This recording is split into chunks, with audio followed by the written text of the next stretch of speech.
Presenting the transcription feature, Superman. Look, up in the sky. It's a bird. It's a plane. It's Superman. Yes, it's Superman, strange visitor from the planet Krypton, who came to Earth with powers and abilities far beyond those of mortal men. Superman, who can leap tall buildings at a single bound, race a speeding bullet to its target, bend steel in his bare hands, and who, disguised as Clark Kent, mild-mannered reporter for a great metropolitan newspaper, fights a never-ending battle for truth and justice. But before we join Superman, listen. And now to our story. When Lois Lane, jealous of Clark Kent's connection with the Secret Service, attempted to run down an espionage ring single-handed, trouble began. As matters stand now, Lois is a prisoner in a seemingly deserted factory some miles from the city of Metropolis. There, Max Heller, leader of the foreign agents, and the Yellow Mask, his newfound henchman, are supervising the construction of an army of huge mechanical men, radio-controlled monsters designed to create panic and destruction. Unable to make contact with his penthouse headquarters in Metropolis, even by secret shortwave wireless, Max Heller suspects the place has been raided and some of his best men rounded up. Believing Lois to be a Secret Service operative, he attempts to question her, seeking to learn how much the government knows about his activities. Failing in that, Heller issues a threat. Unless Lois talks, the first of the steel monsters will be sent to deposit incendiary bombs in a nearby shipyard. Terrified, Lois looks on as Heller presses a button on the radio control panel. Slowly, the mechanical giant lumbers toward the open doors, its blood-red eyes blinking horribly. The mechanical voice with which Heller has equipped it rumbling from somewhere inside its steel body. Stop me. Run for your lives. Run. Stunned, Lois shrinks back as the towering steel giant sweeps by her, its grotesque arms swinging like those of a mammoth gorilla. Suddenly, as it nears the open doors, Lois cries out to Max Heller. Stop it! I'll tell you anything you want to know. Stop it! I'm trying. There's something wrong with the control pen. That's not the truth. You're lying to me. Stop it! Fool that you are. Do you not see I'm doing everything possible? You've got to stop it. You've got to. What's wrong, Heller? What's she screaming about? Listen to me, Mask. Find Hirschman, my head mechanic. Something is wrong with this panel. Hurry. The mechanical man is out of control. Well, where is Hirschman? Dummkopf, in the machine shop. Well, what are you waiting for? Don't get excited, Heller. I'm going. Nothing can stop me. Run for your lives. With nothing guiding its movements save an uncontrollable radio impulse, the mechanical man, more horrible than ever now that it possesses a voice, leaves the factory behind and lumbers in the direction of the shipyard 5 miles away. The metallic plodding of its weighted feet shaking the very earth. Once again, the news spreads like wildfire. Women and children shudder behind drawn blinds, finding no comfort in locked and bolted doors. Suddenly, as though an unseen hand had reached down and wiped them clean, the streets are deserted. And still the mechanical man plods on, sounding its fearsome warning. Run. I'm the mechanical man. Nothing can stop me. Run for your lives. Meanwhile, miles away in the busy office of the shipyard superintendent, the first terrifying news of the mechanical man's approach comes from a panic-stricken yard patrolman. I seen him near Sutherland, Mr. Kennedy. He's heading this way. The mechanical man. The mechanical man? Where did you get such fantastic information? O'Brien heard it on his car radio. Well, we'll soon check up on that. Wait a minute. Get me Captain Stanley at the police station. That's right. Well, call me back. There ain't much time, Mr. Kennedy. They say he's only a mile from the yard. Who said that? O'Brien. That's what he heard. Well, I'll have a talk with O'Brien. We're doing important work around here 24 hours a day. I can't be disturbed by stupid rumors that create panic. Yeah. Captain Stanley? Kennedy at the shipyard. Yeah. And one of our men here claims he heard a radio report to the effect... What? You say it's true? And it's headed for the yard? Yeah. Yeah, all right. Yeah, at once.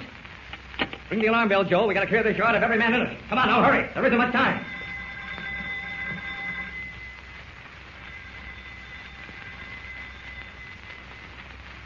As 5,000 shipbuilders drop their tools and pour out of the yard in a frightened milling mass, Clark Kent, unaware of the impending disaster, arrives at the home of Wallace Thornton, original inventor of the mechanical man, to enlist his aid in the search for Max Heller. Kent. Oh, I'm glad to see you. Come in. Thank you. This is what you call locking the barn door after the horse is stolen. I've been mighty careful since those original blueprints were taken. I don't suppose they've been recovered. Not yet, but we're on Heller's trail. That's why I dropped in to ask you a few questions. I hope I can answer them. What are they? Well, I'd better start from the beginning. As you know, the espionage division of the Secret Service knew about Max Heller's headquarters in the Metropolis apartment building. We suspected, too, that our friend the Yellow Mask was with Heller. We were waiting to get both of them with the goods before closing in. Well, unfortunately, a young newspaper woman kicked over the apple cart. Heller and the Mask fled, taking the young woman, Miss Lane, with them. Wasn't the building being watched? Oh, yes, day and night. They escaped from the terrace in a plane. You're not serious, Kent. Absolutely.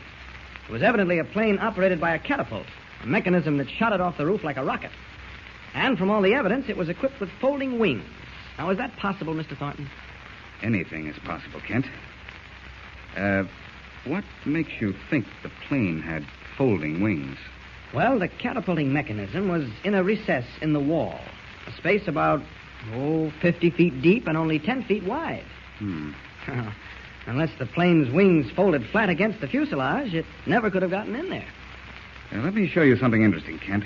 I think I have it in this cabinet. Yes, here it is. Oh, that's a balsa wood model of a plane, isn't it? Yes, a plane with folding wings. See how they snap back? Oh. This model operates on the same principle you mentioned, a catapult. Wow. In this case, we use a strong elastic band. I see. Now watch. I'll send it up. Notice how the wings lay back against the fuselage to cut down wind resistance as it gains altitude. Uh-huh. Now keep your eye on it. Here it goes. Oh, it shoots up like an arrow. Watch the wings unfold when it reaches its peak. There they go. Wait, that's amazing. Oh, if it had a motor, it could keep flying. Exactly. I developed this model 3 months ago. But evidently, from what you tell me, someone went into production on the actual ship. But go on with your story. What about Hella and the Yellow Mask? Oh, well, they had skipped, as I said. But in their empty apartment, we discovered a shortwave wireless set hidden behind a bookcase. A message in code was coming over. We recorded as much of it as we could, and it's being deciphered now. It may yield a clue to Heller's whereabouts. Frankly, Kent, I'm worried. With the mechanical man blueprints in Hella's hands, anything can happen. Yeah. I've been working day and night to perfect a radio control mechanism capable of stopping any mechanical man Hella builds and releases. Just in case we never recover those blueprints. Right. But it's quite a job because there's no telling what wavelength he might use. But it has to be done. We've got to stop him somehow. Yeah, it's quite true. But it'll be a long time before Heller makes use of those blueprints. Steel isn't so easy to get these days, and, well, where can he build a 10-foot giant in absolute secrecy? I wish I felt the way you do, but somehow I have a premonition that something ghastly is going to happen. You recall the panic caused by my model running wild. Just think what would happen if Heller and his men released dozens of these steel monsters. Well, even one could do irreparable damage, not to mention the panic and terror.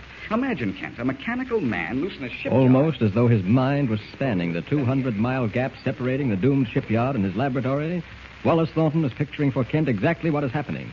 Even as he speaks, Max Heller's mechanical monster is bearing down on the yard like a creature out of another world, carrying in the steel pocket of his massive chest enough incendiary material to level everything in sight. Before him loom the half-completed hulls of a dozen destroyers cradled in wooden scaffolding, dry tinder for the unquenchable fire of his bombs. All appearances, the yard is empty, deserted, swept clean of its horde of defense workers. But hidden behind sandbag barriers, their muscles tense, are 6 gray-clad members of the state police, expert marksmen armed with machine guns. Crouched low, they wait until the steel giant reaches the gate, and then, spitting flame, the guns hurl a barrage of screaming steel at the huge monster. For a split second, the powerful impact of the bullet seems to stop him in his tracks. Both blood-red eyes shatter into a million fragments, and the ghostly voice rising from the depths of the metal body fades off into an eerie death rattle. Then, shuddering, it continues on, crashing through the locked iron gate as though it were paper. One by one, the machine guns, their bullet clips empty, stop firing. And there is no sound but the dread plodding of the monster's heavy feet. Meanwhile, back at Wallace Thornton's laboratory, Clark Kent is about to leave. I'll call you if anything turns up, Mr. Thornton. I want to get back now and see whether Major Campbell's men have deciphered that code message. Keep in touch with me, Kent. I'll let you know if I make any progress on the control device. Oh, yes, I'll be anxious to hear about that. Oh, it's only 5 o'clock? Oh, it must be later than that. Oh, my watch stops. Now, wait a moment. I'll turn on the radio. There might be a time signal. All right, thanks. Takes a second or two to heat up. Sometime within a week, a giant mechanical monster has run amok and threatens to destroy the Bartlett shipyard, one of the largest on the coast. What's that? Less than 2 minutes ago, the steel Frankenstein was reported crashing through the yard gate, despite the best efforts of state police marksmen to stop it with machine guns. The Bartlett yard, located at Haynes River, has 12 destroyers ready to launch and a dozen more partially built. The police seem I got to go, Mr. Thornton. Kent, come back. This is serious. I know it is. I'll call you. Kent, wait a minute. Don't go. Bartlett Shipyard, eh? Haynes River. I just stuck around the side of this building. There's still enough daylight to make it risky, but I've got to take the chance. As Superman. Up! Up! And away! Racing against time and risking detection in the gray light of dusk, Superman leaps into the air, swings north, and like an arrow in flight, wings toward Haynes River 200 miles away. Can he reach the shipyard before the incendiary bombs explode and level everything in a hail of liquid fire? Don't miss the next thrill-packed episode. Be with us for a smashing, exciting climax. Tune in and listen with Superman. Don't forget, tune in again for the next thrilling episode with Superman. Look, up in the sky. It's a bird. It's a plane. It's Superman.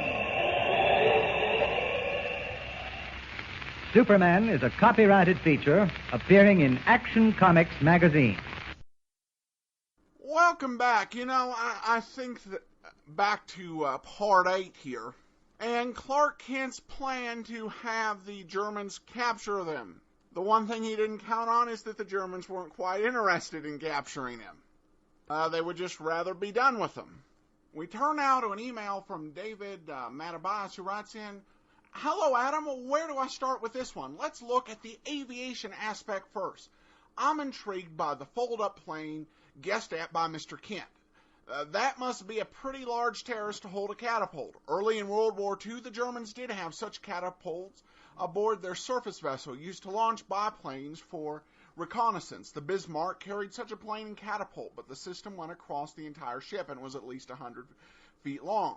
Major Campbell mentioned an autogyro, but that aircraft was not capable of vertical takeoff. It needed a short runway, as it was an early STOL airplane, an early forerunner of the helicopter. Late in the war, the Germans did build an aircraft that potentially could have launched vertically from an area as small as our terrace, the Bochum BA-349 Natter. This was designed as a point deference aircraft and was intended to launch vertically to attack Allied bombers. It was rocket-powered, though, and would have been very obvious if our villains tried to launch it. It also was a single-seater, so Mr. Mask and Miss Lane would need to hang on to the outside in order to make use of it. Finally, it didn't work anyway. The only manned example blew up on the first flight and killed the pilot. Even today, there is no aircraft in the world that is capable of being launched in the manner described by Clark Kent. Well, this is another case of science fiction predicting a future invention, and that future invention turning out to totally not work. He also writes in, "I'm also wondering about the title of the episode, The Mechanical Man. I suppose in 1942, the term robot was still exotic, the word having been coined only 20 years prior, but somehow Mechanical Man doesn't strike terror into my heart. I'm picturing more a little wind-up toy that maybe shoots sparks or something."